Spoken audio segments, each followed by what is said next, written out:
यशोमती मैया के नंद लाला।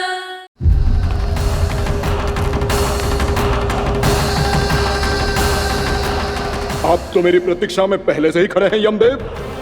तब तो आपने मेरी चुनौती के बारे में भी सुना ही होगा। कहिए, क्या उत्तर है आपका? मेरा स्वागत करके अपना राज्य त्यागेंगे या मेरा सामना करके अपने प्राण? हे असुर श्रेष्ठ, मैं आपकी अधीनता स्वीकार करने के लिए तैयार हूं। बस एक विनती है मेरी। शर्त को विनती का नाम देकर पहलाना चाहते हो मुझे यमराज? असुर राज मूरा के सामने शर्त रख पाओ, इतना सामर्थ्य नहीं है तुम में। इसका आभास है मुझे असुरराज, पर मैं आपकी अधीनता स्वीकार करूं इससे पहले आपको स्वामी धर्म का पालन करना होगा। मेरे पुराने स्वामी के क्रोध से मेरी रक्षा करनी होगी आपको। कौन है तुम्हारा पुराना स्वामी? भगवान श्री नारायण। और छोटी माँ मूरासुर को तो श्री नारायण से भी रक्षा का वरदान प्राप्त था ना? यही तो श्री नारायण की लीला थी बलराम। पर वो राक्षस अपने दम में जे समझ ही ना पाओ कि वो क्या भूल करने जा रहा है, और पहुंच गो भगवान श्री नारायण को चुनौती देने के लिए।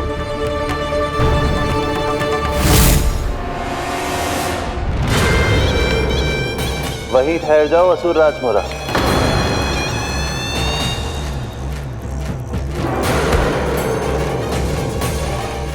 यहाँ क्यों आए? आपको पराजित करने और ये वैकुंठ जीतने, ताकि मैं यमलोक का स्वामी बन सकूं। फिर आओ, युद्ध भूमि में मेरा सामना करो।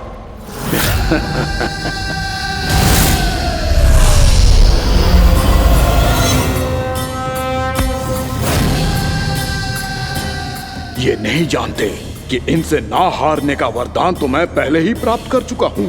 इसलिए युद्ध ठीक से आरंभ हो पाए उससे पहले ही इन्हें जीत लूंगा मैं।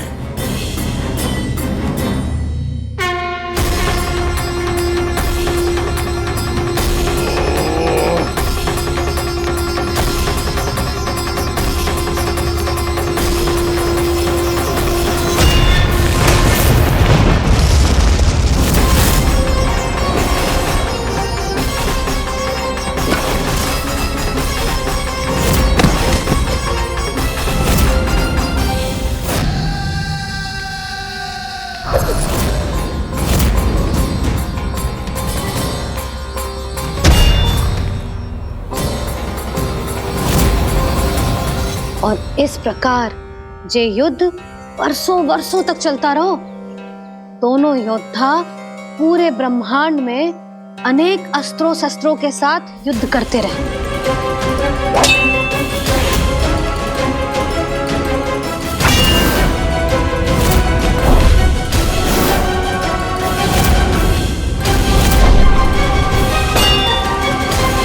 फिर क्या हुआ मैया?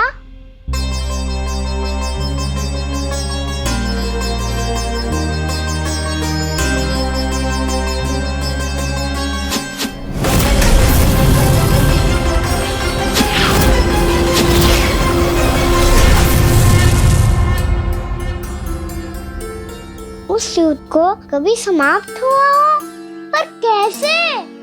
शीघ्र ही वो राक्षस थक गौ लल्ला।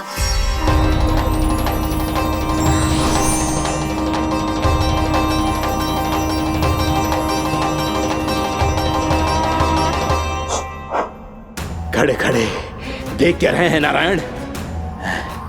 आक्रमण कीजिए, वध कर दीजिए मेरा।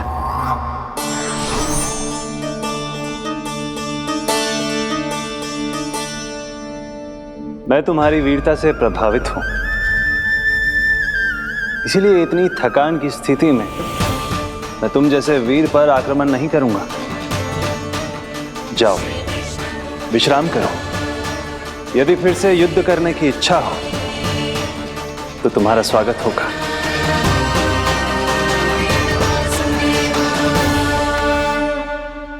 जे कह के श्री नारायण बद्रिका आश्रम चले गए। और वहां हिमवत नाम की एक कंदरा में ध्यान लगा के बैठ गए। उधर वो राक्षस विश्राम करने लगो। अनेकों दिन बीत गए और अब वो राक्षस मूरा फिर से स्वस्थ होके बलवान हो गया था। उसने अपनी सारी शक्ति फिर से प्राप्त कर ली थी। श्री नारायण ने उस पर दया करी थी, पर वो फिर से श्री नारायण को छलने को तैयार होगा।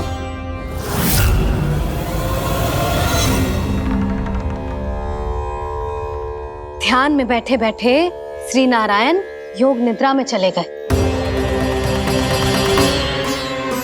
पर दुष्ट मूरा इसी अवसर का लाभ उठा के उनकी कंदरा में घुस आयो ताकि वो सोते हुए श्री नारायण पे आक्रमण कर सके।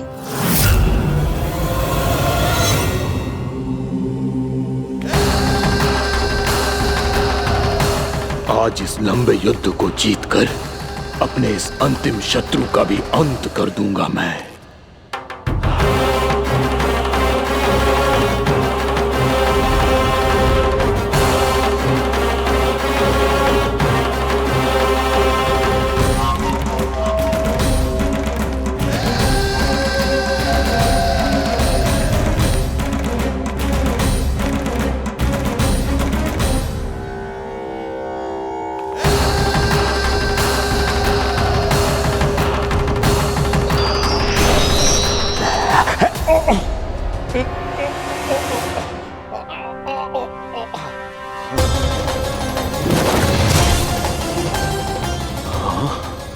दुष्ट राक्षस, प्रभु ने तुझ पर दया की, तुझे संभलने का अवसर दिया। तू इन्हीं पर ही छल से वार करने चला है।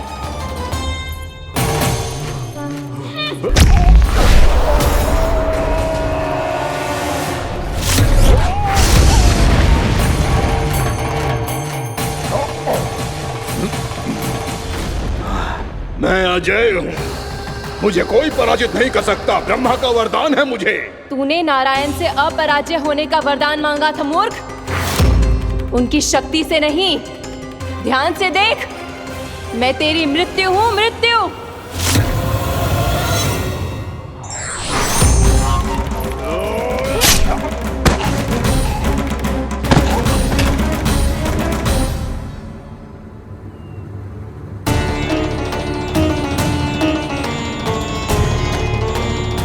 वो देवी कौन थी छोटी माँ? और कौन बलराम, वही तो थी देवी एकादशी।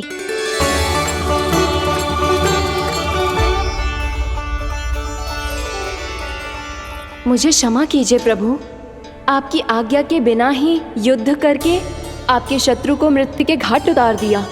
क्षमा नहीं, आपकी तो प्रशंसा होनी चाहिए देवी। असुर राज को मारकर आपने सभी देवताओं को मुक्त करवाया है। इस पापी के अहंकार से तीनों लोकों की रक्षा की है आपने। आप एकादशी की तिथि पर मेरी एकादश इंद्रियों से उत्पन्न हुई हैं। इसीलिए मेरे सभी भक्त आपको उत्पन्न एकादशी के नाम से जानेंगे। सभी तिथियों में आपका स्थान सर्वश्रेष्ठ होगा। जिस तरह आपने राक्षस के आक्रमण से मेरी रक्षा की है, उसी प्रकार एकादशी के दिन व्रत करके जो भी भक्त आपकी कथा सुनेगा, मैं स्वयं उसकी रक्षा करूंगा। जो आपकी पूजा करेगा, उसे मेरी विशेष कृपा प्राप्त होगी और उसके साथ साथ उसे मिलेगा धन, सिद्धि और मोक्ष।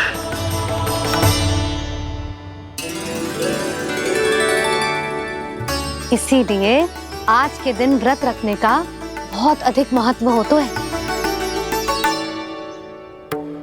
बोलो एकादशी मैया की जय। बोलो श्री नारायण भगवान की जय।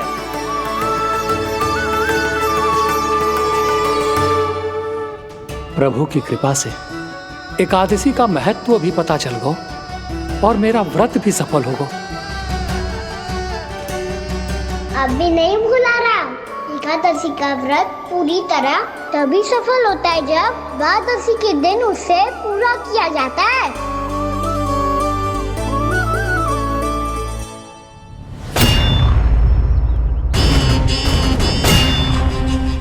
आवश्यक है आपको यह आभास होना कि उस विष्णु अवतार को पराजित करने के लिए आपके साधारण योद्धाओं में वो सामर्थ्य नहीं है।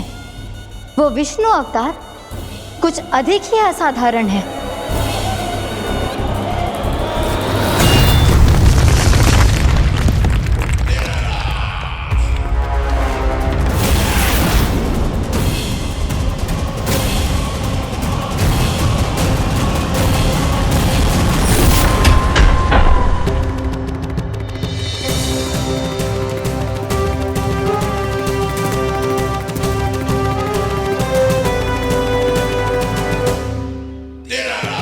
अब मैं दिखाऊंगा उस विष्णु अवतार को असाधारण शत्रु क्या होता है।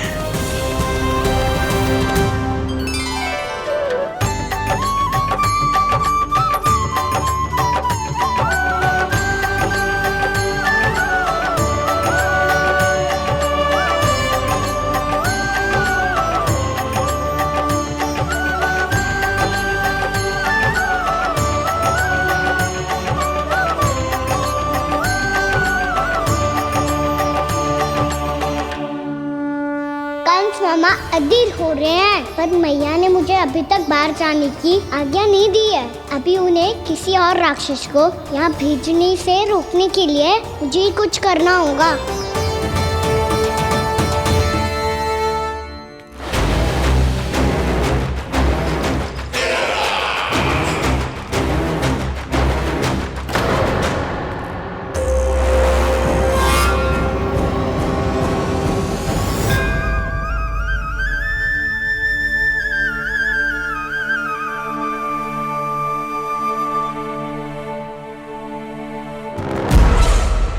कौन हो तुम? बचपन से ही मुझे मारने का सपना देख रहे हैं, फिर मुझे ही नहीं पहचानते।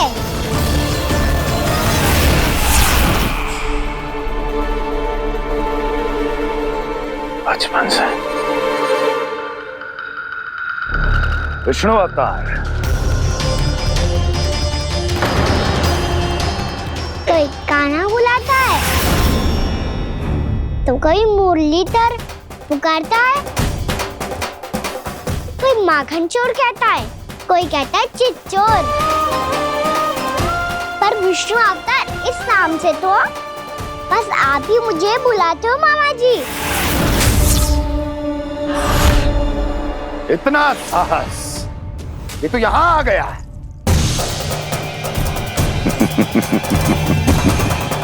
यहाँ आ तो गया तू विष्णु अवतार, किंतु यहाँ से जीवित नहीं जाएगा।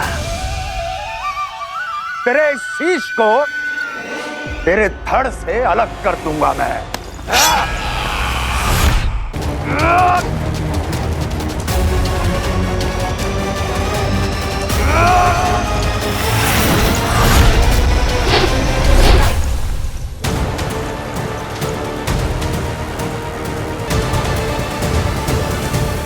वहाँ कहाँ देख रहे हो मामा जी?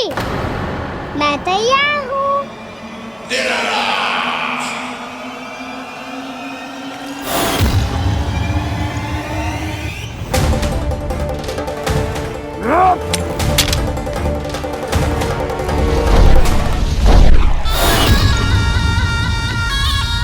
मामा जी, आप सदैव इसी तरह क्रोध में रहते हो क्या?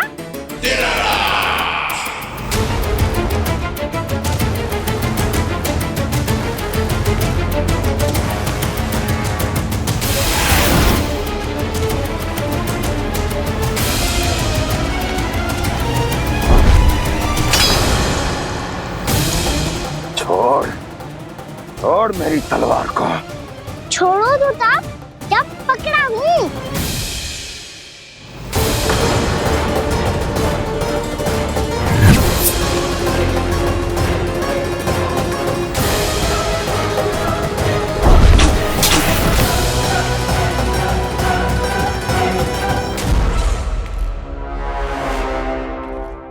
मामा जी,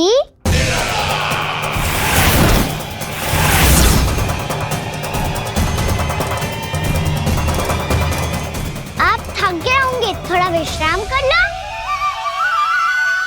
आपका तो पता नहीं, मैं अवश्य से थक गया हूँ।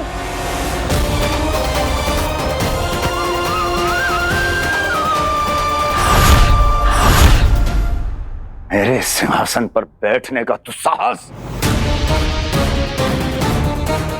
अभी तो बस अभ्यास कर रहा था मामा जी। भविष्य में मुझे तो बैठना है यहाँ। आपने बल प्रयोग करके से अपने पिताजी से छीना था, मैं आपसे छीन लूंगा। जो छल और बल से लिया जाए वो अधिक समय तक टिकता नहीं है मामा जी।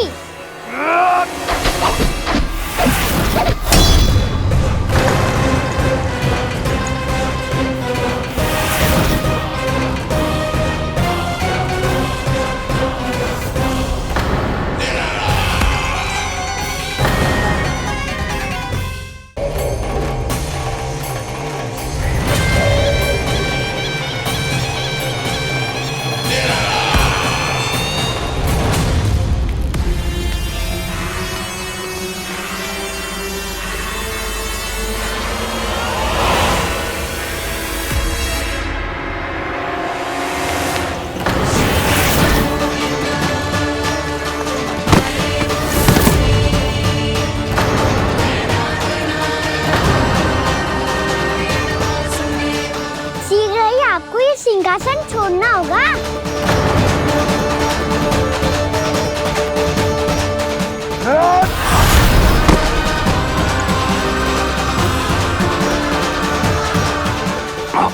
वो मेरा सिंहासन छीनना चाहता।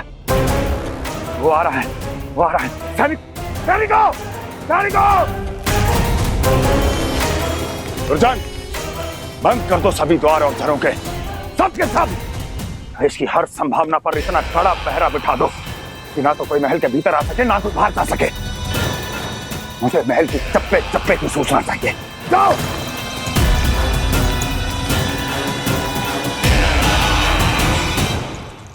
सिंहासन।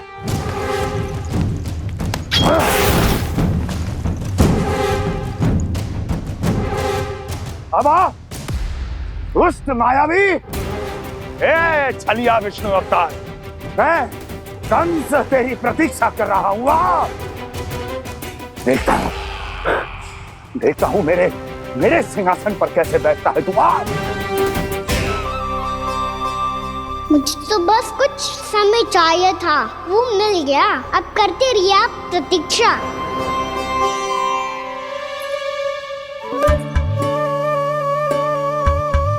जी अपने आप से बातें क्यों कर रहे हैं जी?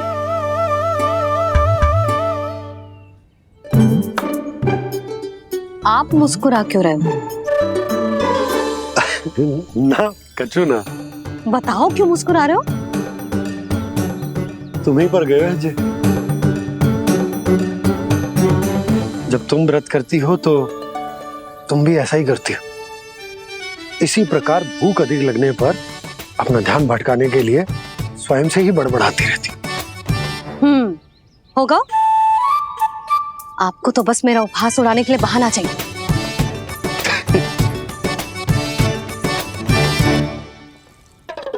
नन्ना, भूख लगी है? ना मैया, व्रत करे तो भूख कैसे लगेगी?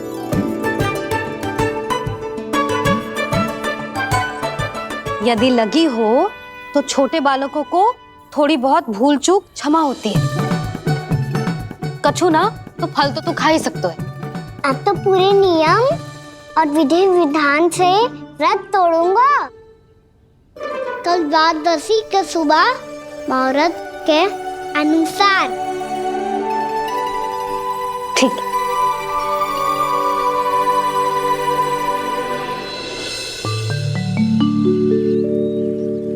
लल्ला, एकादशी समाप्त हो गई है, द्वादशी लग गई है। अब तू व्रत तोड़ सकते है। भोजन कर ले। ले।